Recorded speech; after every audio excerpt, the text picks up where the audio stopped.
जय अंबे मित्रों, JEE बीजी September 2020 सांजनु 3 થી 6 टाइमनु पेपर हवे ए सॉल्व करिए। तो एमां पहलो क्वेश्चन आवुं आप्युं छे। ध्यान राखजो शुं आप्युं छे। અહીં છે OH, અહીં છે CH3, અહીં છે NO2। ओके, અહીં આપ્યું છે સાંદ્ર HNO3 પ્લસ સાંદ્ર H2SO4 અને અહીં નિપજ પૂછી છે, 4 ઓપ્શન આપ્યા છે। હવે આ પ્રશ્ન જોઈને તમને ચોખ્ખે ચોખ્ખું દેખાઈ જાય કે ભાઈ અહીં આગળ નાઇટ્રેશન થાય છે। આ પ્રક્રિયા શું છે? નાઇટ્રેશન। तो कयो आयन एटेक करशे? NO2 प्लस नो हुमलो थवो जोईए। हवे ए कई जग्याए करशे? तो अहीं ध्यानथी जुओ, आ इलेक्ट्रॉन दाता छे, आ इलेक्ट्रॉन दाता छे अने आ इलेक्ट्रॉन ग्राही छे। इलेक्ट्रॉन ग्राही एटले माइनस आई अथवा माइनस आर। आनी प्लस आई अथवा प्लस रेजोनन्स इलेक्ट्रॉन आपसे, आ माइनस से, आनी plus are positive resonance effect. तो पॉजिटिव रेजोनन्स एटले आ ऑर्थो ने पेरा डिरेक्टिंग बनशे, आ बनशे ऑर्थो ने पेरा अने आ बनशे मेटा डिरेक्टिंग। मेटा बतावशे। एक बाजू इलेक्ट्रॉन आपनार छे, बीजी बाजू इलेक्ट्रॉन लेनार छे। आ केन्सल जशे, आ केन्सल जशे। हवे रह्यो कोण? OH। OH कई पोजीशन पर लेवानुं कहेशे? ऑर्थो ने पेरा। एनो मतलब अहीं तमने निपज आ मळशे।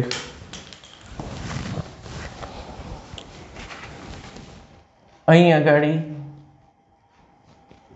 OH CH3 NO2। आ OH ज जोवानो, कारण के आ बे हामे केन्सल थई गया। तो आनी पेरा एटले અહીં NO2 આવે। તો આ એક નિપજ મુખ્ય। ઓકે, વત્તા બીજી એક ગૌણ નિપજ પણ બને છે જે ભૂલાય ના। OH CH3 NO2, આ OH ની ઓર્થો પોઝિશન NO2, પણ આ નિપજ ગૌણ હશે, અલ્પ પ્રમાણ, અને આ નિપજ મુખ્ય હશે, એટલે આન્સર આ ટીક થાય। तो तमारो आंसर पेपर अनुसार सी है। This is answer C. बीजो क्वेश्चन। तो आ ऑर्थो मेटा पेरा निर्देशक असरनो छे। मेटा निर्देशक समूहों कया? NO2 SO3H COOH CHO वगैरह। ऑर्थो पेरा निर्देशक OH NH2 X अने R। एक आपे छे, बीजो ले छे, हम हमें कैंसल गया। आनी मेजर रहेशे एटले एनी पेरा ने एनी ऑर्थो। ऑर्थो में ओछा आवशे, कारण के अहीं भीड़ वधी जाय छे, स्टेरिक इफेक्ट नड़शे, भीड़ वधे छे, ज्यारे आ इजीली अवेलेबल प्लेस छे। आ थशे मुख्य। हवे एवुं कहे छे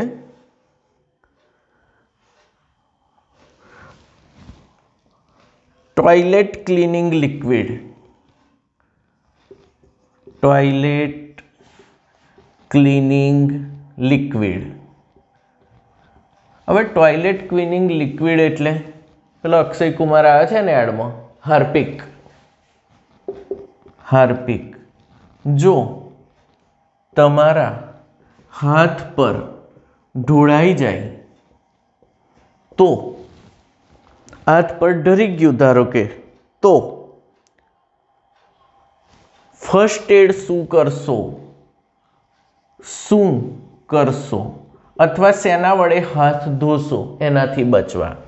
तो आज टॉयलेट क्लीनिंग लिक्विड छे ए 10% अबाउट HCl नु जलीय द्रावण छे। कोनु जलीय द्रावण छे? HCl नु। तो एने तटस्थ करवा शू करशो? ऑप्शन ए आप्यो छे, जलीय एमोनिया वडे हाथ धोशो। बी विनेगर वापरशो, વિનેગાર અથવા સરકો વડે હાથ ધોશો, વડે ધોશો. સી જલીય NaHCO3 વડે સાફ કરશો અથવા હાથ ધોશો, કે ડી જલીય NaOH વડે, જલીય NaOH વડે સાફ કરશો. તો અહીં આગળ તમે જાણો છો કે HCl એટલે એસિડ, એસિડ અહીં આગળ ચામડીને બારવાનું શરૂ કરી દેશે. તો તમે ફર્સ્ટ એડમાં એટલે શરૂઆતી પ્રક્રિયામાં શું કરશો? એમોનિયા કરી શકાય પણ એ ઘેર હોતો નથી, તો આ તો આવે જ નહીં. વિનેગાર એટલે સરકો, સરકો એટલે 4 થી 6% જલીય એસિટિક એસિડનું દ્રાવણ. સરકો એટલે 4 થી 6% એસિટિક એસિડનું જલીય દ્રાવણ. એસિડ હાથ પર પડ્યો છે, બરાબર ચચરે છે, એના પર બીજો એસિડ નાખશો? ના. હવે જલીય NaHCO3, આ NaHCO3 ઘેર અવેલેબલ છે. ખાવાનો સોડા અથવા ઈનો, ઈનો પણ NaHCO3 જ હોય છે મેઇનલી. તો આને પાણીમાં નાખીને તરત એના પરથી ધોઈ નાખો તો એકદમ ઇઝીલી અવેલેબલ પ્રોસેસ થઈ જાય, આ આવી શકે. જલીય NaOH વડે સવાલ જ પેદા નહીં થતો, કારણ કે NaOH પોતે હાર્મફુલ છે, એટલે નુકસાનકારક છે. કોઈ દિવસ તટસ્થીકરણમાં NaOH વપરાય નહીં, કારણ કે આ તો ધાગા કાઢી નાખે. જો NaOH થી ધોવા ગયા ને થોડો વધારે પડ્યો તો NaOH HCl કરતોય વધારે ચચરાઈ દે, રિવર્સ ઇફેક્ટમાં વધારે ચચરાવે, તો આ તો આવે જ નહીં. NH3 આવી શકે, યુઝ કરી શકો, પણ એ અવેલેબલ જ નહીં હોતો ઘેર. કોની તો એમોનિયા મૂકી રાખે છે, તો આ ના આવે. આ એસિડ છે, ના આવે. આ કોરોઝિવ છે, બહુ જ ખતરનાક, ના આવે. તો રહ્યો NaHCO3, ખાવાનો સોડા અથવા ઈનો. તો આવો બેઝિક સવાલ પૂછે. ઓકે, 2 સવાલ પૂરા થયા. આગળ વધીએ.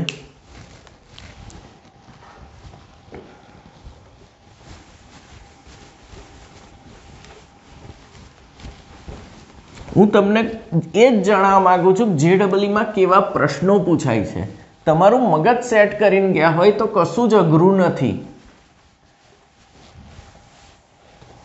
ચલો નેક્સ્ટ ક્વેશ્ચન, ત્રીજો.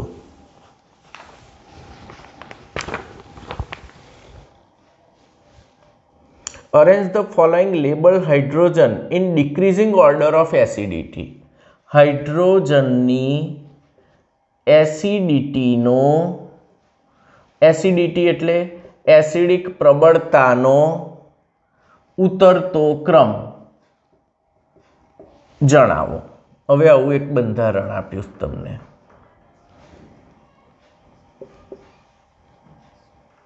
OH, OH, અહીં છે NO2,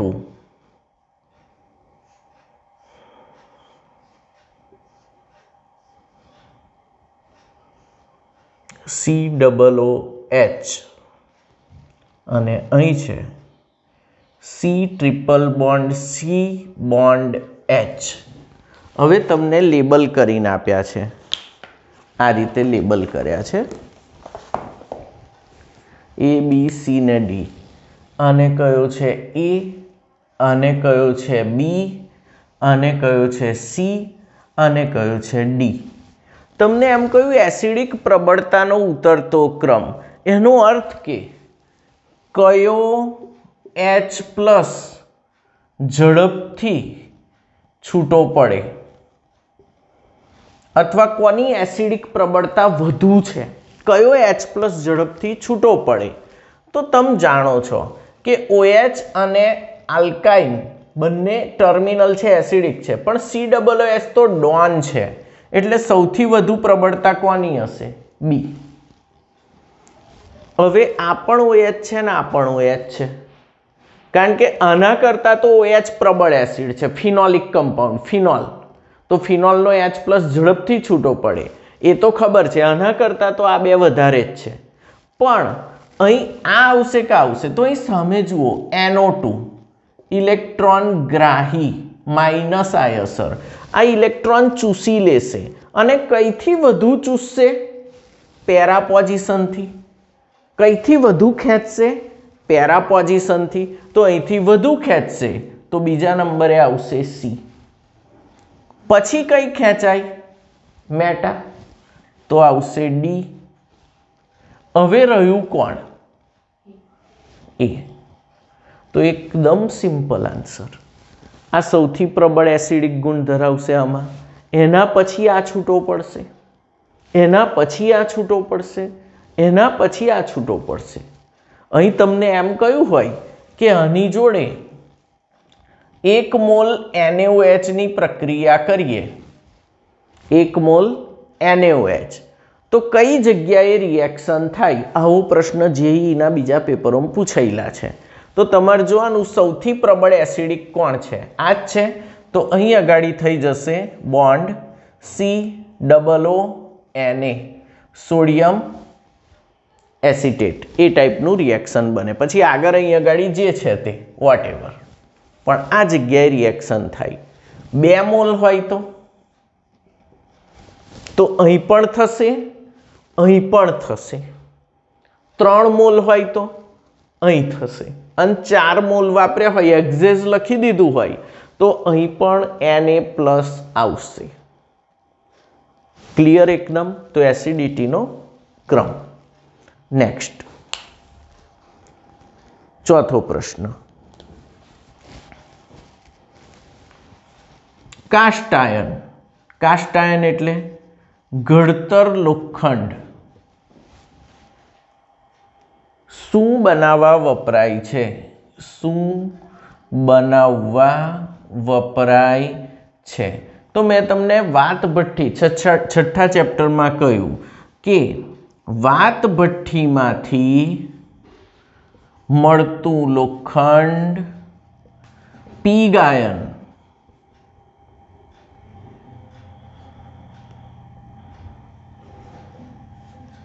કહેવાય. વાત ભઠ્ઠીમાંથી મળતું લોખંડ પીગ આયર્ન કહેવાય. ઓકે, તેમાં લોખંડનો ભંગાર ઉમેરતા આમાં 4% કાર્બન હોય. કેટલા ટકા કાર્બન હોય? 4%. હવે લોખંડનો ભંગાર ઉમેરીને પીગાડતા કાસ્ટ આયર્ન બને. Cast iron. કાસ્ટ આયર્ન એટલે ઘડતર લોખંડ, જેમાં કાર્બનનું પ્રમાણ 3% હોય. કેટલા ટકા હોય? 3%. આમાંથી ભરતર લોખંડ, જેમાં કાર્બન 1 થી 2% હોય. આ લોખંડનું સૌથી શુદ્ધ સ્વરૂપ.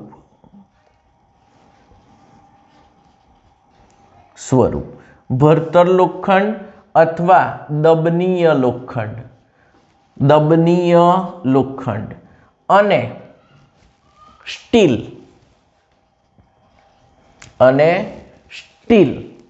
તો અહીં આગળ આપ્યું છે ઘડતર લોખંડ શું બનાવવા વપરાય? ઓપ્શન A રફ આયર્ન ને પીગ આયર્ન. રફ આયર્ન એટલે આવી રહ્યું ભરતર લોખંડ, રફ આયર્ન, અને પીગ આયર્ન. ભાઈ આમાંથી આ બને, આમાંથી આ ના બને. ઓકે, બીજું આપ્યું છે રફ આયર્ન ને સ્ટીલ. રફ આયર્ન અને સ્ટીલ. યસ. તો ઘડતર લોખંડનો ઉપયોગ શેમાં થાય છે? તો કે રફ આયર્ન એન્ડ સ્ટીલ બનાવવા માટે થાય છે. ઓપ્શન બી સાચો છે. તો ફરી વાત ભઠ્ઠી નીચે મળે એ લોખંડ કયું? Pig iron. પીગમાં લોખંડનો ભંગાર નાખે તો 3% કાર્બન રહેશે. તો એ કયું થઈ જશે? ઘડતર લોખંડ, કાસ્ટ આયર્ન. કાસ્ટ આયર્નમાંથી લોખંડનું સૌથી શુદ્ધ સ્વરૂપ મેળવાય છે, જેને રફ આયર્ન કહે છે. ભરતર લોખંડ, એમાં 1 થી 2% કાર્બન હોય. અને બીજું સ્ટીલ મેળવાય છે. સ્ટીલમાં 0.5 થી 2% કાર્બન હોય. આના જેવું જ 0.5 થી 1% અથવા 2% સુધી કાર્બન હોઈ શકે. તો તમને કાર્બન કેટલા ટકા હોય એ પણ પૂછે અને શું પૂછે. એકવાર એવો પ્રશ્ન હતો, વાદભઠ્ઠીની નીચેથી કયું લોખંડ મળે છે? પીગ આયન મળે. પીગ આયન મળે. પીગ આયનમાંથી કયું બને છે? Cast ion. કાસ્ટ આયનમાંથી કયું બને છે? રફ આયન અને સ્ટીલ. આવડશે? Okay, next question.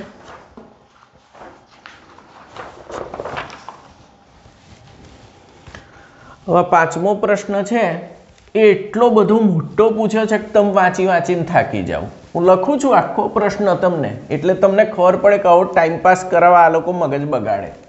આપણે જોઈએ ને.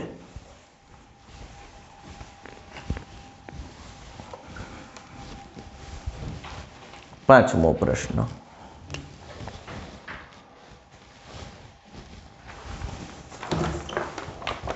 બે પદાર્થો A અને B, બે પદાર્થો A અને B, એની ફોર્મ્યુલા C3H6O છે. Methyl magnesium bromide A CH3MgBr methyl magnesium bromide સાથે પ્રક્રિયા કરી C અને D બનાવે છે. બે પદાર્થો A અને B, એમનું મોલેક્યુલર ફોર્મ્યુલા અણુસૂત્ર આ છે. એ મિથાઇલ મેગ્નેશિયમ બ્રોમાઇડ સાથે પ્રક્રિયા કરીને C અને D બનાવે છે. C અને D ના કેમિકલ ટેસ્ટ નીચે મુજબ છે. ટેસ્ટ પહેલો, સેરિક એમોનિયમ નાઇટ્રેટ ટેસ્ટ. C નો અને D નો પોઝિટિવ પોઝિટિવ. 2, લ્યુકાસ ટેસ્ટ. 5 મિનિટમાં મિશ્રણ દૂધિયું બને અને અહીં તરત જ તૈલી બિંદુ મળે. ત્રીજું, આયોડોફોર્મ ટેસ્ટ. આયોડોફોર્મ કસોટી. લ્યુકાસ ટેસ્ટ ખબર છે, આયોડોફોર્મ કસોટી ખબર છે. આ આપણને ખબર નથી, કોઈ ચિંતા નહીં. આમાં પોઝિટિવ રિઝલ્ટ, આમાં નેગેટિવ રિઝલ્ટ. તો C અને D શું છે? તો C અને D શું છે? એટલો મોટો પ્રશ્ન આપ્યો છે તમને કે વાંચીને થાકી જાઓ. હવે અહીં જુઓ, અહીં ઓપ્શન્સ જુદા જુદા આપ્યા છે. હું ઓપ્શન્સ પણ લખું તમારા માટે. ઓપ્શન A, C બરાબર CH3 C CH3 OH CH3. D બરાબર CH3 CH2 CH OH CH3. Second, B, C બરાબર CH3 CH2 CH2 CH2 OH અને D બરાબર C CH3 CH3 CH3 OH. Option C બરાબર, આ C બરાબર લખ્યું છે એટલે કાર્બન ના ગણતા એને. C બરાબર CH3 CH2 CH OH CH3 અને D બરાબર C CH3 CH3 CH3 OH. Option D, C બરાબર CH3 CH2 CH2 CH2 OH અને D બરાબર CH3 CH2 CH OH CH3 okay આવા 4 ઓપ્શન આપીને તમને ગૂંચવવા પ્રયત્ન કર્યો છે હું પહેલા લ્યુકાસ ટેસ્ટ પકડીશ લ્યુકાસ ટેસ્ટ આલ્કોહોલનો ટેસ્ટ છે આલ્કોહોલમાં નિર્જળ ZnCl2 અને HCl નાખીને ગરમ કરો જો 5 મિનિટમાં મિશ્રણ દૂધિયું બને તો એ 2 ડિગ્રી આલ્કોહોલ અને તરત જ તૈલી બિંદુ મળે તો એ 3 ડિગ્રી આલ્કોહોલ કહેવાય મને આટલી ખબર છે બીજા કોઈ ટેસ્ટ મને ખબર નહીં તો પહેલો સી કયો હોવો જોઈએ 2 ડિગ્રી આલ્કોહોલ ચલો આ કેટલા ડિગ્રી છે આ કારણ કે આ કાર્બન એક જ જોડ જોડેલો છે આ ઓકે અને ડી કયો હોવો જોઈએ 3 ડિગ્રી આ કેટલા ડિગ્રી છે આ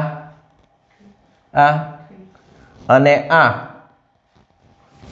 ચલો 2 ડિગ્રી અને 3 ડિગ્રી વાળો આન્સર કયો તો આટલા લાંબા પ્રશ્નને એક જ કસોટી વડે તમે ચોખ્ખો ઓળખી પાડ્યો સી છે હવે આયોડોફોર્મ કસોટી કોણ આપે તો જેમાં CH CH3 OH આવો સમૂહ હાજર હોય ખાસ યાદ રાખજો આ હોવો જોઈએ અથવા C ડબલ બોન્ડો CH3 આવો સમૂહ હાજર હોય તો પોઝિટિવ મળે પોઝિટિવ બે જ કેસમાં મળે આલ્કોહોલ હોય તો જે CH પર OH હોય એના પર CH3 હોય તો પોઝિટિવ આપે નહીં તો C ડબલ બોન્ડો CH3 હોય તો પોઝિટિવ આપે ચેક કરીએ અહીં આગળ જુઓ તમે CHOH CH3 છે તો આ પોઝિટિવ આપશે આયોડોફોર્મ પોઝિટિવ અહીંયા આના પર H નથી COH છે પણ આના પર H નથી અહીં CHOH CH3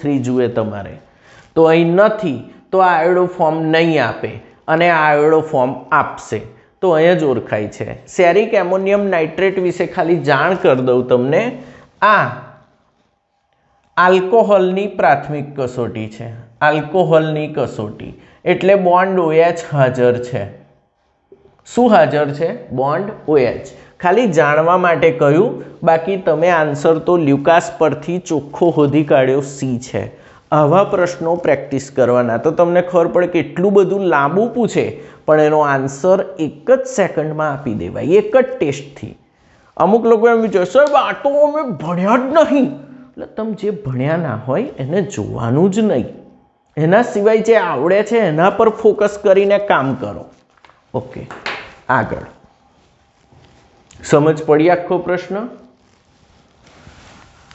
પ્રેક્ટિસ કરજો આની ઘેર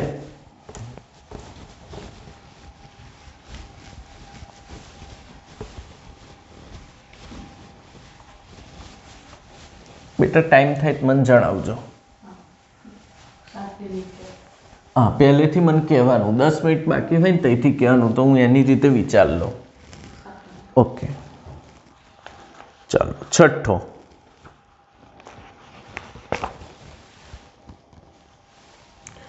શેપ અથવા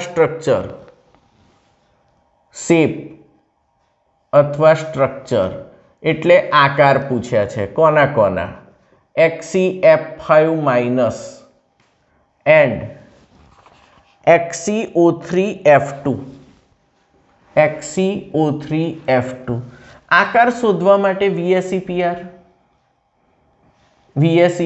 આ મારા વિડિયો લેક્ચર જોઈ લેજો મેં પાક્કું કરાયું છે પહેલામાં ઇલેક્ટ્રોન યુગ્મોની સંખ્યા ઇઝ ઇક્વલ ટુ 1/2 ઝેનોનના સંયોજકતા કક્ષાના ઇલેક્ટ્રોન 8 એની સાથે જોડાયેલા પરમાણુઓની સંખ્યા 5 વીજભાર માઇનસ છે તો વીજભાર -1 હવે સમજ્યા તમે A plus B minus C minus D એનો અર્થ કે સંયોજકતા કક્ષાના ઇલેક્ટ્રોન જોડાયેલા આ બે પ્લસ હોય અને વીજભાર હંમેશા C ને D ધન હોય તોય માઇનસ ને ઋણ હોય તોય માઇનસ તો અહીં ઋણ છે તો -1 ઇઝ ઇક્વલ ટુ 8 ને 5 13 ને 1 14 14 ભાગ્યા 2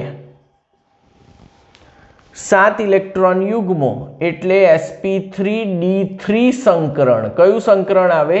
sp3d3 પેન્ટાગોનલ બાયપિરામિડલ. આને કહેવાય પેન્ટાગોનલ બાયપિરામિડલ. પણ હવે 5 જ બંધકારક છે, તો 2 કેવા રહેશે?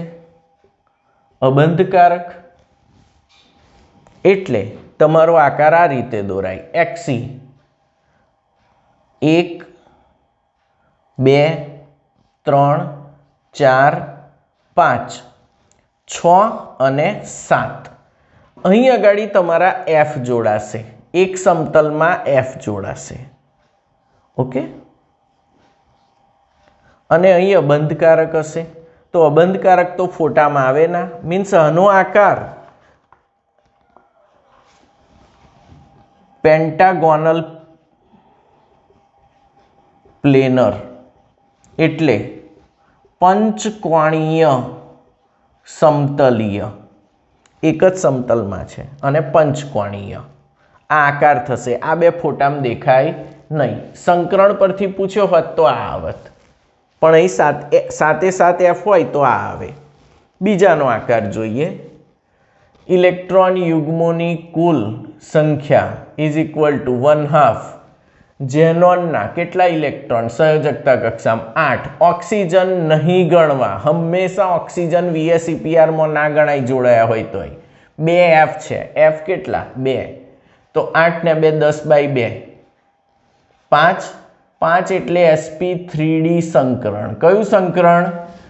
sp3d. અને જોડાયેલા પરમાણુ કેટલા? 3 ને 2 5 -5 જોડાયેલા પરમાણુ એટલે બંધકારક. તો 0 અબંધકારક. અબંધકારક આમાં છે જ નહીં. તો XC sp3d સંકરણ એટલે એક સમતલમાં કેટલા?